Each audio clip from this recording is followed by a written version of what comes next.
Hello and welcome to zoology पाठशाला। आज की इस वीडियो में हम बात करेंगे प्रेगनेंसी और एम्ब्रियोनिक डेवलपमेंट के बारे में। प्रेगनेंसी क्या होती है? Pregnancy is the process by which a fertilised egg develops into a baby inside the mother's uterus. Pregnancy वो प्रोसेस है जिसमें एक फर्टिलाइज्ड एग या जिसे हम जाइगोट बोलते हैं, वो मदर के जो यूट्रस होता है उसके अंदर डेवलप होता है एक बेबी के उसमें। ठीक है। It typically lasts 9 months, 40 weeks, and is divided into 3 trimesters, each with key developmental milestones. ये 9 मंथ का पीरियड होता है या फिर हम 40 वीक्स भी कह सकते हैं। और ये 9 मंथ्स जो हैं 3 ट्रिमेस्टर्स में बटे होते हैं। ठीक है।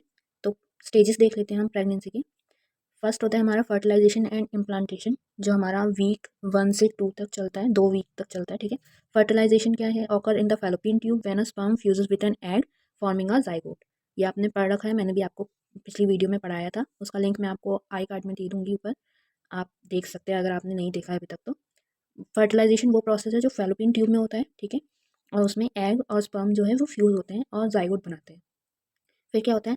The zygote undergo mitotic cell division, जिसे हम क्लीवेज भी बोल सकते हैं, forming a morula and later a blastocyst. जो जाइगोट है वो माइटोटिक डिवीजन करके, ठीक है, पहले 2n होगा तो 2n से 4n बनेगा, 4n से 8n बनेगा। तो उससे क्या होगा? 8n वाली स्टेज हमारी क्या कहला रही है? मोरुला। और जब वो हमारा मोरुला जो है वो माइटोटिक डिवीजन करेगा तो वो हमारा क्या बनाएगा? ब्लास्टोसिस्ट। ब्लास्टोसिस्ट जा करके जो है हमारे फैलोपियन ट्यूब से होता हुआ वो हमारे जो एंड्रोमेट्रियम लाइनिंग होती है वहाँ पे आकर के जो हमारा यूट्रस है उससे जो है एम्बेड हो जाता है, ये अटैच हो जाता है। ठीक है ना। The blastocyst travel to the uterus and implants into the uterine wall by day 6 to 7। ठीक है। ये अभी मैंने बताया कि वो ब्लास्टोसिस्ट जो होगा वो ट्रैवल करके यूट्रस तक पहुंचेगा और यूट्राइन वॉल जो होगी, जो एंड्रोमेट्रियम होती है, वहाँ पे वो जो है इम्प्लांट हो जाएगा। ठीक है। ये डे 6 या 7 में हमारा ये प्रोसेस होगा। ठीक है। The placenta begins to form to provide nutrient and oxygen to the developing embryo. अब क्या होगा? जब ये एम्बिटमेंट हो गया, इम्प्लांटेशन हो गया, तो जो प्लेसेंटा है वो फॉर्म होना शुरू हो जाएगा, जिससे कि जो जाइगोट है या जो भी डेवलपिंग एम्ब्रियो है हमारा, उसको न्यूट्रिएंट्स और ऑक्सीजन जो है प्रॉपर्ली मतलब कि ट्रांसपोर्ट होता है मदर से। ठीक है। अब दूसरा क्या आ गया? Formation of germ layer. जो वीक थर्ड का मतलब स्टार्टिंग होगा तो उसमें क्या होगा? हमारी जो जर्म लेयर्स हैं वो फॉर्म होनी स्टार्ट हो जाएंगी। The embryo undergoes gastrulation forming 3 germ layers. Gastrulation process कहलाता है ये, जिसमें जो है जर्म लेयर्स डिफ्रेंशिएट होती हैं और उनसे अलग अलग जो है ऑर्गन बनते हैं। ठीक है। तो कौन कौन सी जर्म लेयर्स हैं ये? एक्टोडर्म, मेसोडर्म और एंडोडर्म। ठीक है। एक्टोडर्म क्या होती है? बाद में जाके ये डेवलप होगी स्किन में, नर्वस सिस्टम में, ब्रेन में, स्पाइनल कॉर्ड में। मेसोडर्म हमारी क्या फॉर्म करती है? Bones, muscles, heart, kidney and blood. और एंडोडर्म क्या काम होता है? ये लंग्स फॉर्म करती है, liver, pancreas and digestive system को फॉर्म करती है। तो ये हमारी 3 जर्म लेयर्स हैं और ये कौन कौन से ऑर्गन्स में, कौन कौन सी पार्ट्स में डेवलप होगा ये भी दिया गया है। अब अगर हम देखें एम्ब्रियोनिक डेवलपमेंट या फीटल डेवलपमेंट के स्टेजेस, तो पहला ट्रिमेस्टर जो होता है, फर्स्ट ट्रिमेस्टर जो होता है, जो हमारा 1 से लेके 12 वीक तक का होता है, उसमें क्या क्या होता है? ऑर्गन फॉर्मेशन होगा, जिसे ऑर्गेनोजेनेसिस भी बोलते हैं हम। जो वीक 4 होगा, ठीक है, जब जर्म लेयर्स बन गई थर्ड वीक में, तो वीक 4 जब होगा तो हार्ट बिगेन्स टू बीट। जो हार्ट होगा वो फॉर्म होकर के उसमें बीट होगी, हार्ट बीट जो है जनरेट हो जाएगी। ठीक है। वीक 6 से 7, 5 से 6 में क्या होगा? जो हमारा ब्रेन होगा, स्पाइनल कॉर्ड होगा, आइज़ होगा और ईयर्स होंगे, वो फॉर्म होने स्टार्ट हो जाएंगे। 7 से 8 में क्या होगा? जो हमारे लिम्स हैं, फिंगर्स हैं या फेशियल फीचर्स हैं, वो डेवलप होने स्टार्ट हो जाएंगे। अगर हम 9 से 12 में देखें, जो फर्स्ट ट्रिमेस्टर का एंडिंग हो गया एक तरह से, उसमें हमारे रिफ्लेक्सेस स्टार्ट हो जाएंगे और जो हमारे सेक्स ऑर्गन्स हैं वो भी फॉर्म होने स्टार्ट हो जाते हैं। अगर हम एंड ऑफ ट्रिमेस्टर में देखें तो जो एम्ब्रियो होता है वो एक फीटस में डेवलप हो जाता है वीक 12 तक, और उसका मेजरमेंट अगर हम देखें तो 2.5 इंचज़ तक बड़ा होता है। ठीक है। अगर सेकंड ट्रिमेस्टर की बात करें, जो कि हमारा होता है वीक 13 से 26 के बीच में, तो इसमें हमारे जो फीटस है उसमें रैपिड ग्रोथ होगी और ऑर्गन डेवलपमेंट भी बहुत तेज़ी से होगा। ठीक है। 14 से 16th वीक में जो है फीटल मूवमेंट क्विकनिंग स्टार्ट, जो फीटल जो है वो मूवमेंट करना स्टार्ट कर देगा। ठीक। और उसकी जो मतलब ग्रोथ है वो भी अच्छे से होगी, तेज़ी से होगी। 18 से 28 वीक में क्या होगा? जो फिंगरप्रिंट्स हैं फीटल के वो फॉर्म होने लगेंगे। और जो उसके ईयर्स तो फॉर्म हो गए थे लेकिन उसकी हियरिंग डेवलप नहीं हुई थी, तो वो भी डेवलप कब होगी? 18 to 20 वीक्स में। तो ये चीज़ आपको ध्यान रखना है कि ईयर्स कब फॉर्म हो रहे हैं और उसकी हियरिंग पावर कब फॉर्म हो रही है ना। वीक 21 से 23 में अगर हम देखें तो आईलिड्स फॉर्म हो गई उसकी। ठीक है। और उसकी आईब्रोज भी अपीयर होने लगेंगे और जो है एमनियोटिक फ्लूइड को वो स्वेलो कर लेगा। ठीक है। अब वीक 24 से 26 में क्या होगा? जो लंग होंगे वो डेवलप तो हो गए थे लेकिन अभी मेच्योर नहीं होंगे, फुल्ली मेच्योर नहीं होंगे। लंग्स जो है डेवलप हो जाएंगे लेकिन फुल्ली मेच्योर्ड लंग्स नहीं होंगे अभी। ठीक है। अगर हम इसका देखें end of trimester second trimester देखें तो फीटस जो है अब 14 इंचेस तक बड़ा हो जाएगा और उसका वेट लगभग लगभग 700 ग्राम्स के करीब होगा, ठीक है ना। अगर हम थर्ड ट्रिमेस्टर की बात करें जो कि वीक 27 से 40 वीक्स तक का रहता है, तो इसमें फाइनल ग्रोथ होगी हमारे फीटस की और मेच्योरेशन का प्रोसेस चलेगा सारे ऑर्गन्स वगैरह का फीटर की प्रॉपर ग्रोथ का, ठीक है। 28 से 30 वीक के बीच में अगर हम देखें तो उसकी आइज़ जो है वो ओपन हो जाएंगी फीटस की, और जो ब्रेन होगा वो और तेज़ी से जो है डेवलपमेंट करने लगेगा, वो डेवलप होने लगेगा। 32 to 34 वीक में अगर हम देखें तो जो fat accumulated under skin for insulation, जो स्किन के अंदर जो फैट है वो जो है जमा होने लगेगा, ठीक है, जिससे कि मतलब फीटस जो है वो थोड़ा हेल्दी हो जाए, ठीक है। वीक 36 से 38 में क्या होगा, the baby moves into a head down position for birth. जो बेबी होगा वो अपनी पोजीशन क्या करेगा, उसका सर का जो पार्ट होगा, हेड का जो पार्ट होगा वो वेजाइनल या सर्विक्स की पोजीशन में आ जाएगा, ठीक है, और वो एक तरह से अपसाइड पोजीशन में आ जाएगा, ठीक है।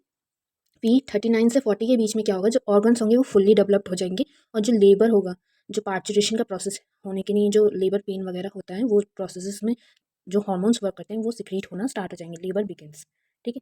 अगर हम प्रेगनेंसी हार्मोन्स की बात करें और उनका रोल देखें क्या क्या होता है, तो एक हार्मोन होता है हमारा HCG, ह्यूमन कोरोनिक गोनाडोट्रोपिन। अब ये क्या करता है, सिक्रेटेड बाय द प्लेसेंटा, ये प्लेसेंटा से सिक्रेट होगा, maintains early pregnancy by stimulating the corpus luteum to produce progesterone. जो हमारा ओवम था, जब वो ओवरी से रिलीज होता है तो वो अपनी एक कवरिंग जो है छोड़ता है जिसे हम कॉर्पस ल्यूटियम बोलते हैं, ठीक है ना। तो वहाँ से ये जो है मतलब स्टिमुलेट करता है प्रोगेस्टेरॉन को प्रोड्यूस करने में। जो प्रोगेस्टेरॉन रिलीज हुआ तो वो क्या करेगा, हमारे जो है प्रेगनेंसी को मेंटेन रखने में मदद करता है हमारा, ठीक है। तो ये इसका काम क्या होता है कि ये प्लेसेंटा से सिक्रीट हो रहा है और अर्ली प्रेगनेंसी को हमारे जो है कि बनाए रखने में मदद करता है, जैसे कि मिसकैरेज वगैरह का प्रोसेस ना हो, ठीक है। प्रोगेस्टेरॉन का क्या वर्क है, maintains the uterine lining and prevents contraction. जो यूट्राइन लाइनिंग होती है एंड्रोमेट्रियम, जहाँ पे हमारा इम्प्लांटेशन का प्रोसेस हो रहा था, ये उस यूट्राइन लाइनिंग को मेंटेन करके रखता है प्रोगेस्टेरॉन का सिक्रीशन, ठीक है। और ये क्या करता है, जो हमारे कॉन्ट्रैक्शन होते हैं लेबर के दौरान उनको भी ये करता है, ठीक है। एस्ट्रोजन क्या होता है, stimulates foetal growth and breast development. जो हमारे फीटल है, ठीक है, उसकी ग्रोथ को एस्ट्रोजन स्टिमुलेट करेगा, और जो हमारी मदर है उसमें ब्रेस्ट का डेवलपमेंट भी एस्ट्रोजन की वजह से होगा, जिससे कि बाद में वो लैक्टेशन का प्रोसेस जो है प्रॉपर्ली हो पाए, ठीक है। ऑक्सीटोसिन क्या होता है, जो हमारे लेबर कॉन्ट्रैक्शन होता है उनको ये बढ़ाता है, ठीक है। और मिल्क इजेक्शन का भी प्रोसेस होता है, जो मतलब जो ब्रेस्ट से मिल्क का मतलब एक्सक्रीशन हो रहा है, वो भी ये स्टिमुलेट करेगा ऑक्सीटोसिन, ठीक है। रिलैक्सिन का क्या काम होता है, soften the cervix and prepares the birth canal for delivery.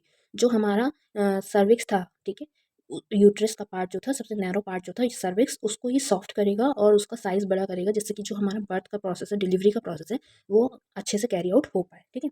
अब अगर हम चाइल्ड बर्थ की बात करें, जिसे हम पार्चुरेशन भी बोलते हैं, तो उसमें क्या होगा, labour occurs in 3 stages, 3 stages होते हैं लेबर ऑकर होने की। फर्स्ट हो गया हमारा डायलेशन स्टेज, जो लेबर के 6 to 12 आवर्स के बीच में होता है। जो सर्विक्स होता है वो डायलेट्स होता है, डायलेट्स का मतलब कि वाइडन हो जाता है, बड़ा हो जाता है to 10 centimetre due to uterine contraction. जो यूट्रस की जो वॉल्स हैं उसमें कॉन्ट्रैक्शन की वजह से जो सर्विक्स का साइज होगा वो 10 सेंटीमीटर तक बड़ा हो जाएगा। The amniotic sac ruptures, water breaking भी जिसे हम नॉर्मल लैंग्वेज में बोलते हैं, ठीक है। जो वहाँ पे जो बेबी था उसके आसपास जो फ्लूइड था, एमनियोटिक फ्लूइड, वो जो है एक तरह से एक बलून टाइप का मान लीजिए उसमें था, और वो जो है फूट गया, तो उसे वाटर ब्रेकिंग कहते हैं, ठीक है। एक्सप्लोजन स्टेज जो है वो 1 मिनट से कुछ हार तक में रह सकती है, 1 घंटे तक रह सकती है। इसमें क्या होगा, बहुत ज़्यादा स्ट्रॉन्ग कॉन्ट्रैक्शंस होंगे, और जिससे कि जो बेबी है वो बर्थ कैनाल से हमारे बाहर आ सके। अब जो the baby is born and the umbilical cord is cut, अब इसके बाद क्या होगा, जो बेबी बाहर आ गया तो जो अम्बिकल कॉर्ड है उसको काट दिया जाता है। थर्ड स्टेज क्या हो गया, हमारे प्लेसेंटल स्टेज। ये 5 से 30 मिनट के बाद में बर्थ की हमें करनी पड़ती है। इसमें क्या होता है, जो प्लेसेंटा होता है, जो मदर के यूट्रस में रह गया है, ठीक है, उसको हमें निकालना पड़ता है वहाँ से, ठीक है। अब इंपॉर्टेंस ऑफ प्रेगनेंसी केयर क्या हो सकता है, prenatal nutrition, folic acid, iron, calcium and protein are essential for foetal development. जो फीटल है उसके डेवलपमेंट के लिए फॉलिक एसिड, आयरन, कैल्शियम और प्रोटीन्स जो हैं बहुत ही ज़्यादा ज़रूरी होते हैं। Regular checkups, ultrasound scan, monitor foetal growth and detect अबनॉर्मलिटीज़।